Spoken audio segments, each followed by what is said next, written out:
एक दिन हम आपसे कविताओं की प्रतियोगिता करेंगे चंद्रिका मात्या। उसमें भी जीत आपकी ही होगी महाराज। कभी कभी समझ नहीं आता, आप मित्र हो, सेवक हो या हमारी छाया हो चंद्रिका मात्या। हम नमक हैं महाराज, जब जहाँ जितनी आवश्यकता हो प्रयोग कर लीजिए। हम आपको शत्रु के घाव पे लगाएंगे चंद्रिका मात्या। सौभाग्य सौभाग्य।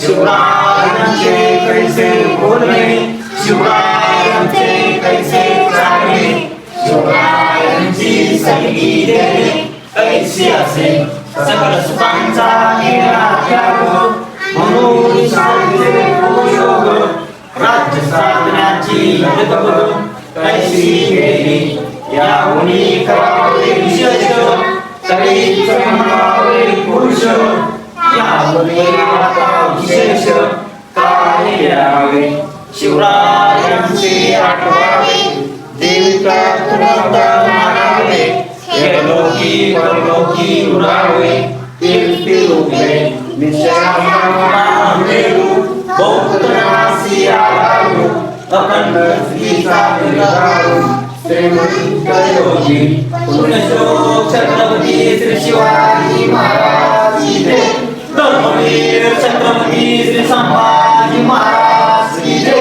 भारत माता की जय, हिंदू धर्म की जय, नमो पार्वती पते।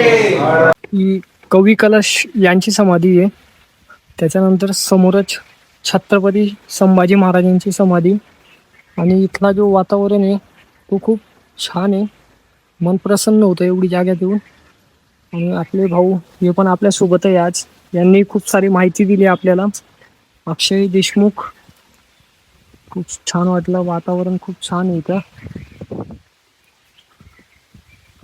तर एकच गोष्ट लक्षात ठेवा, आपली जी संस्कृती तिला वाचवा।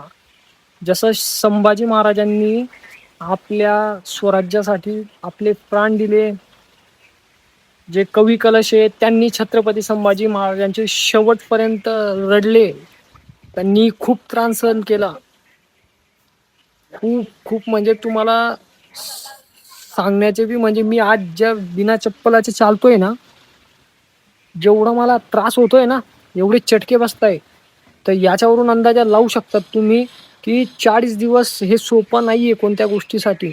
एक गोष्ट लक्षात ठेवा, किती त्रास सहन केला आहे फक्त फक्त आपल्यासाठी, आपल्या आई बहिणीसाठी एवढा त्रास सहन करणं हे सोपं नाही आहे।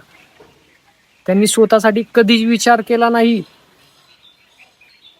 ना छत्रपती शिवाजी महाराजांनी, ना छत्रपती संभाजी महाराजांनी, ना आपले जेवढे मावळे होते त्यांनी कधीच स्वतःचा विचार केला नाही, त्यांनी फक्त आपल्या स्वराज्याचा विचार केला। तर मी माझ्या आई बहीण भाऊ सर्व मावळ्यांना एकच विनंती, हात जोडून मी तुमच्या पायात नतमस्तक होतो, आणि तुम्हाला एकच सांगणं आहे की आपलं स्वराज्याची रक्षा करा। माझ्या बहिणींना एकच विनंती आहे, तुमच्याशी कधी कोण गोड बोलतंय तर या असं वाटू नका देऊ की ती साखरच आहे,